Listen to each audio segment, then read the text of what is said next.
സങ്കീർത്തനങ്ങൾ അദ്ധ്യായം 31. യഹോവേ, ഞാൻ നിന്നെ ശരണം പ്രാപിക്കുന്നു. ഞാൻ ഒരു നാളും ലജ്ജിച്ചു പോകരുത്.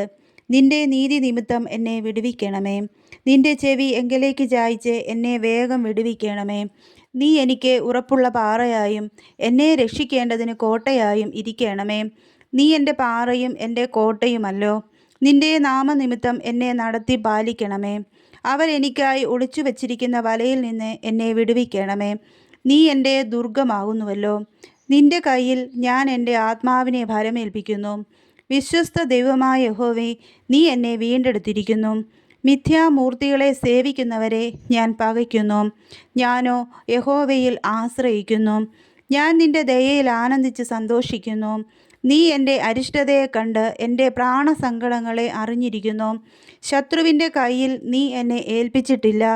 എൻ്റെ കാലുകളെ നീ വിശാല സ്ഥലത്ത് നിർത്തിയിരിക്കുന്നു. യഹോവേ, എന്നോട് കൃപയുണ്ടാകണമേ. ഞാൻ കഷ്ടത്തിലായിരിക്കുന്നു. വ്യസനം കൊണ്ട് എൻ്റെ കണ്ണും പ്രാണനും ഉദരവും ക്ഷയിച്ചിരിക്കുന്നു.